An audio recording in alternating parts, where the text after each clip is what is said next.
and welcome to another ICAEW Insights podcast with news and analysis from the world of accountancy, business and finance. I'm Philippa Lamb. Today, we're looking at the statistics behind the government's levelling up agenda with Ed Humpherson, who leads the Office for Statistics Regulation. And we'll be discussing the pros and cons of a more devolved tax system with the ICAEW's own Head of Taxation Strategy, Frank Haskew. Now, the levelling up agenda is all about changing Britain's economic geography and narrowing inequality between the regions. These are substantial tasks involving huge infrastructure projects and changes to everything from taxation to regional funding. So to grasp what needs to be done, we need a comprehensive understanding of our demography and where those imbalances currently exist. But where does that data come from? And how do we know it's sufficiently robust? Ed Humpherson is with me. As I mentioned, he's head of the Office for Statistics Regulation, and he's here to discuss the importance of good data in moving that levelling up agenda forward and how statistics can be used to measure progress. Now, for those who aren't familiar with the Office for Statistics Regulation, can you just give us an idea of exactly what the OSR does? So we are the UK's standard setter for all government statistics and data. What we do is we set the standards that any government department must meet when they publish statistics on anything. It could be crime or health or the economy or housing. All human life is there in the work that we cover, and we check that they uphold those standards. We do various things, including most well-known thing is we step in where statistics are misused, right up to the Prime Minister. We will be willing to step in and highlight misuses of statistics. Now, as I said, levelling up is all about doing away with historic economic disparities right across the UK. So what does existing government data tell us about those imbalances? The imbalances are really striking, really significant. I've got a few examples here just to illustrate how significant they are. At the regional level, you see that London and the South East have the highest GDP per head and quite a lot above the other regions of the UK. But more striking is below that. So I'm sitting here in Camden now. Since 2004, productivity per working hour in Camden has gone up by 42%. In Merseyside, in Sefton, it's actually fallen by 13%. So a huge widening of a gap there. GDP up in Camden over 200% since 1998.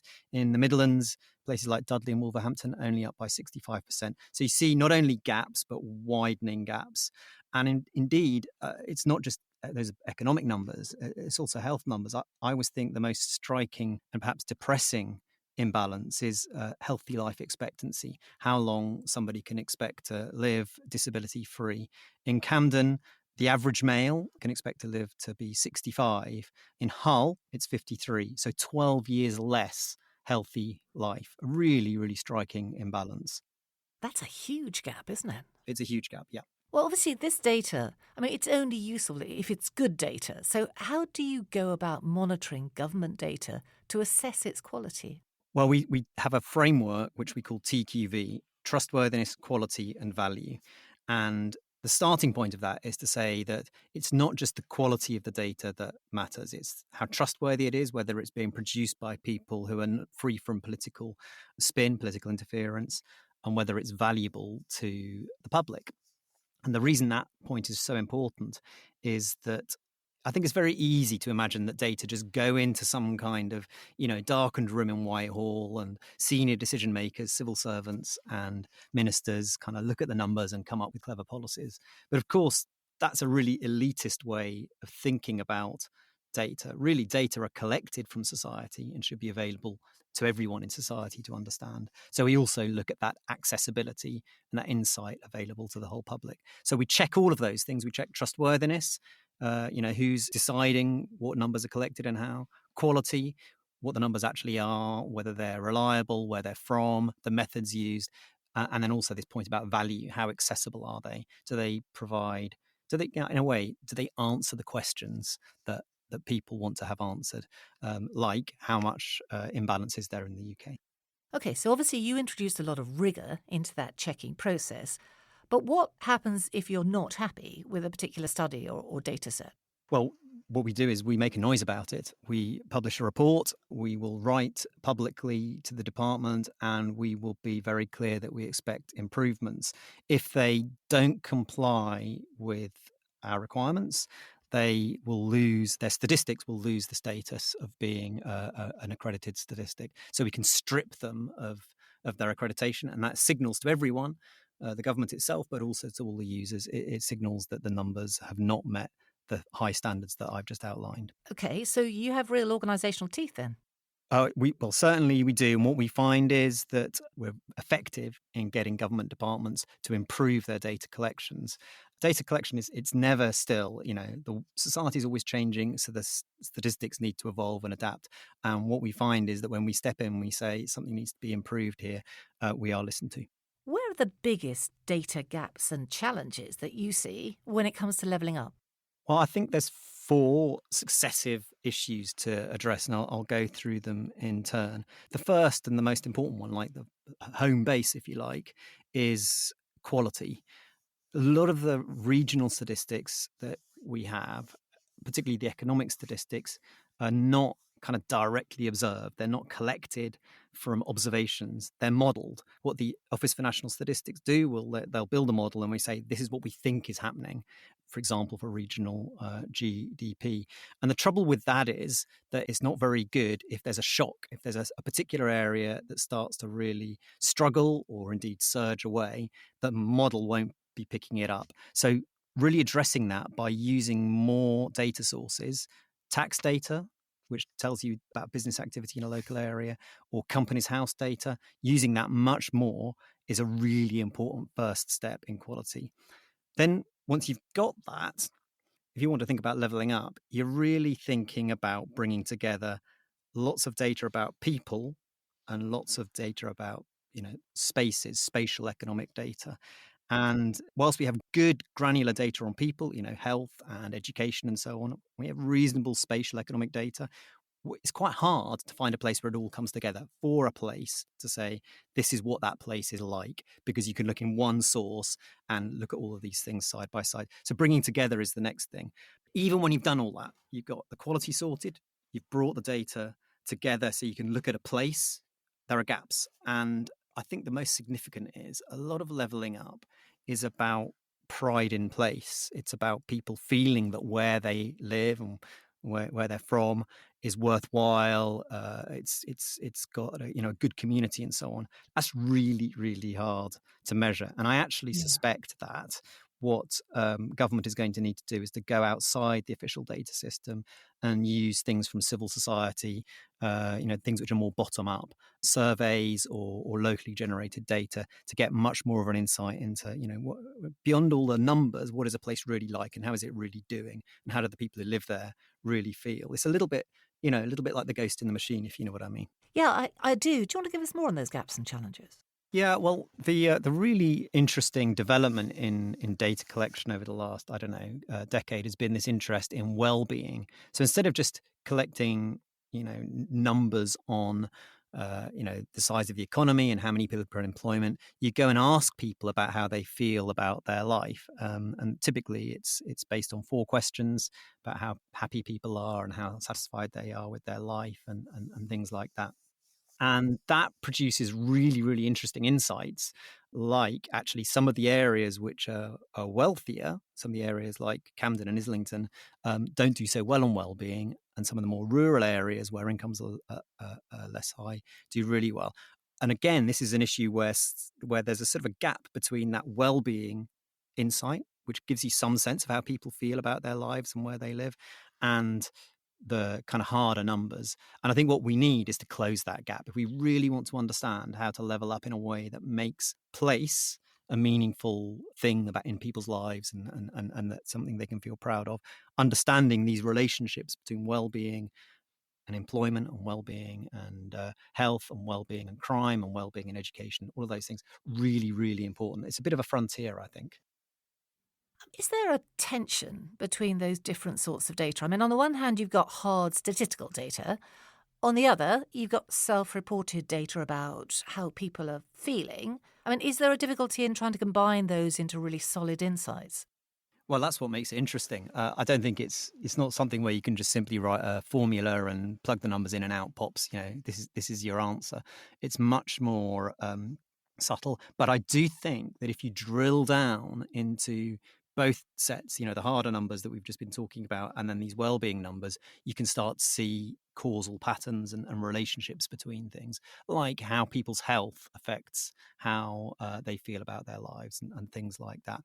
But it's not easy, and it's certainly not something you can do sort of, in a very kind of glib way and just say, I'll plug this number into my spreadsheet and out will come this kind of answer. It's much more complex and subtle than that. And I think we're at the foothills of understanding it. And I think that's really where understanding leveling up needs to go, is to understand this kind of community well-being issue. So the skills in the analysis as much as the collection. Absolutely, absolutely right. And the inferences and where you get those inferences from and how you connect things up. Exactly right, Philippa, exactly right. Looking ahead, how are you going to be monitoring and measuring all the data that's going to emerge from this levelling up strategy? It's a 10-year plan. It's going to be vitally important, isn't it, to have an accurate picture of progress over time?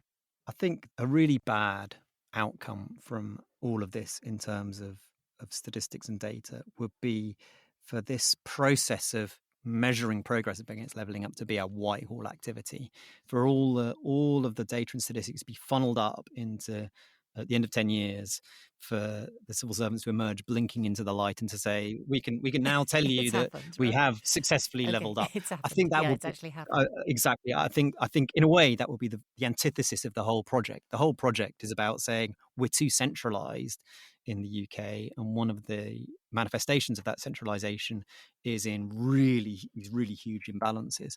So what I'm going to be really looking for is that at every step along the way, the statistics and the data are not just hoarded centrally, but they're made available publicly in ways that are meaningful to those local communities and the people in them as things are changing. And you might think that's a bit of a kind of dreamy fantasy of a data lover that I am, but we've just been through a pandemic where exactly that has happened, where exactly this process of making data available on a daily basis to millions of people have engaged with it, they have wanted to know, Yeah. because it's been easy for them to engage with. So that's what I'm going to be really looking for. And as we start to tease out these interesting relationships between how people feel and the kind of material dynamics of a place, as we tease that out, I think taking people on that journey, I can't believe I've just said journey. My staff are banned from using the journey word. Never mind, just using it in a podcast. Absolutely shocking. But on that process, yeah, I think that's what we'll be looking for. And are you expecting to get buy-in on that hope from Whitehall, from government? I mean, do you think they're going to be as keen to be open as you would want them to be? Well, right now the signs are really good, that's for sure. So you're really seeing the Department for Levelling Up has set up a new spatial analysis unit, and it's very keen on open data and making things accessible. I think the test comes not when you set out, but further along, as maybe things start to get harder or political interest moves on. Is that same commitment to openness still maintained? That's what we'll be looking for. But right now, the signs are good. Thanks very much, Ed. Really great to have you with us. Thanks for joining.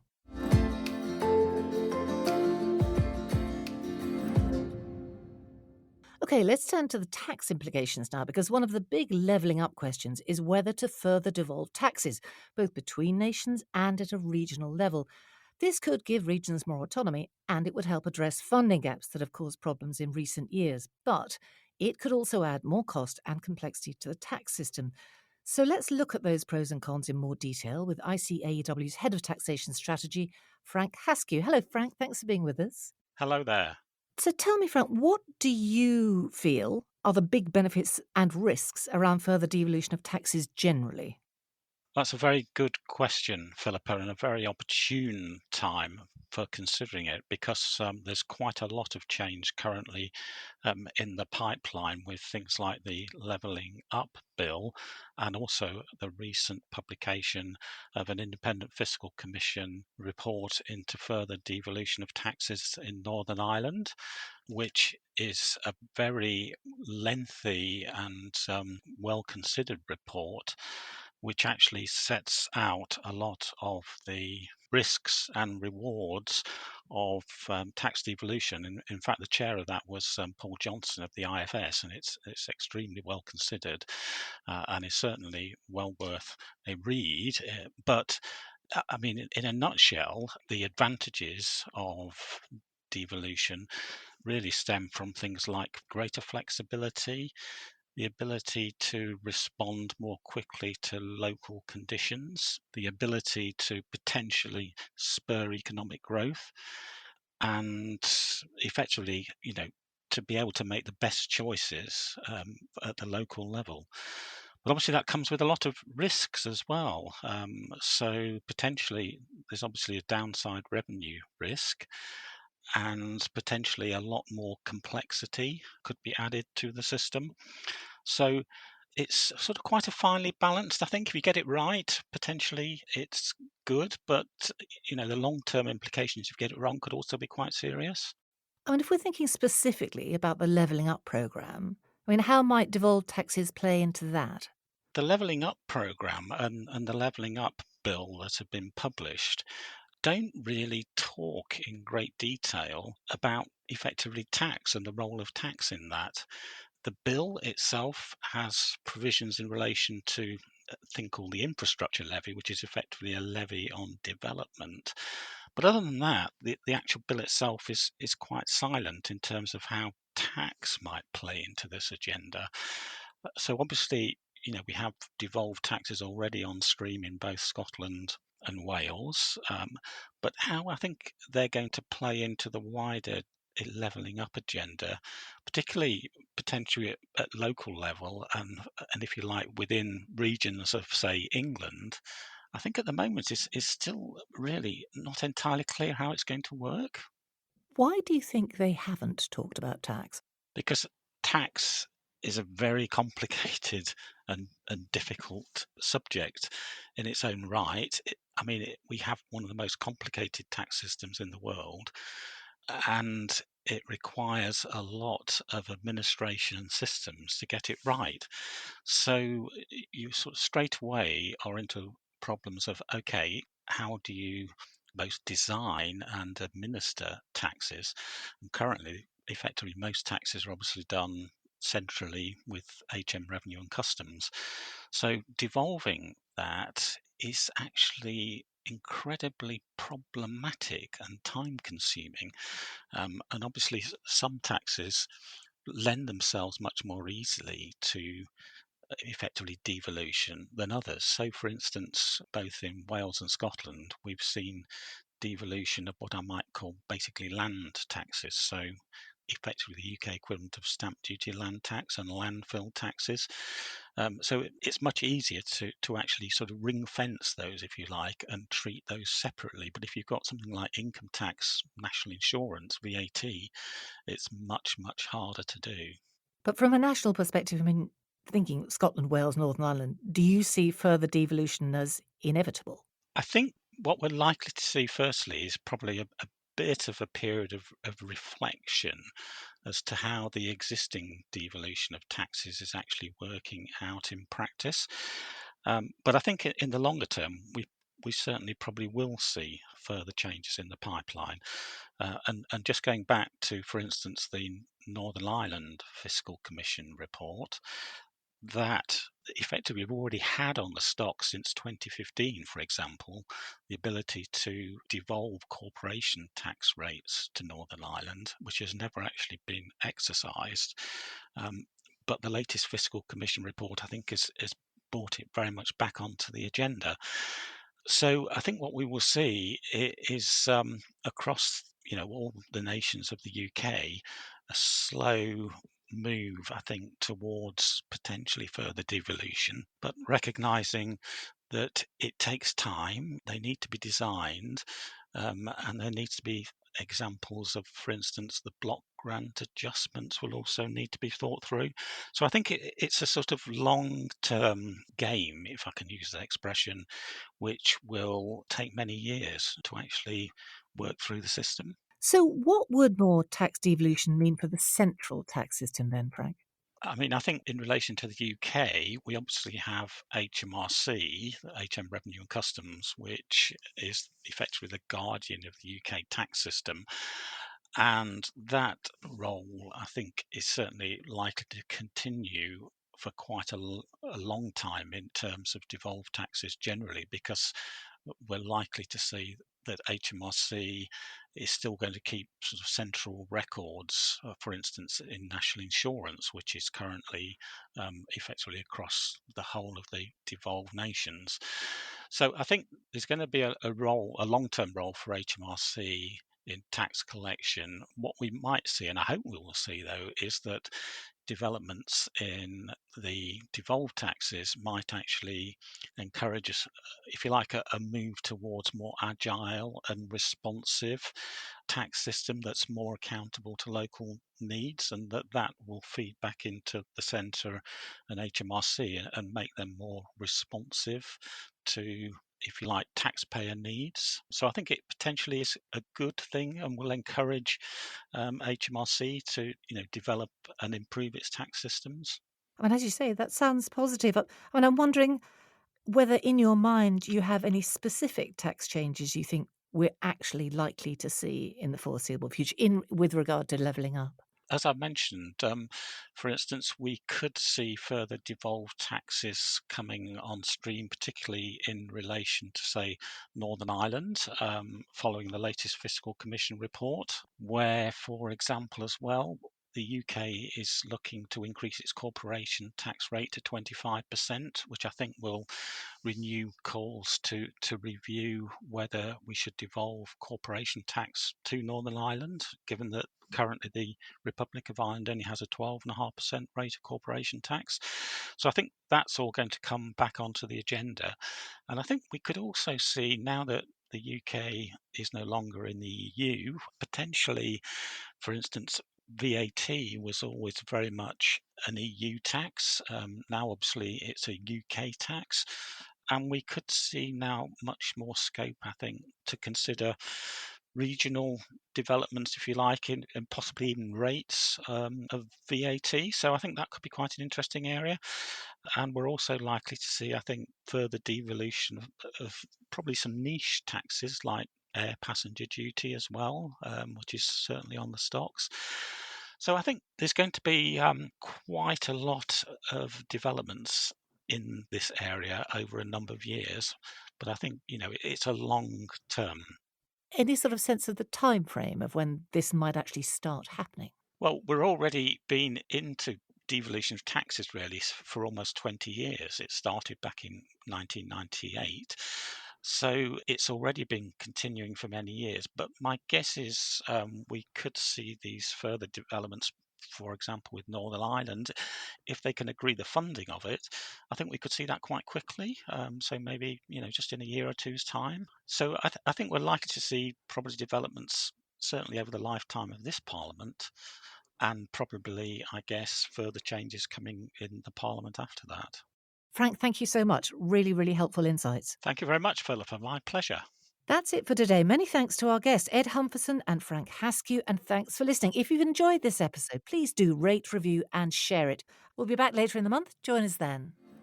We hope you enjoyed this episode. If you want to hear more from ICAEW, subscribe on Apple Podcasts, Spotify, or wherever you get your podcasts.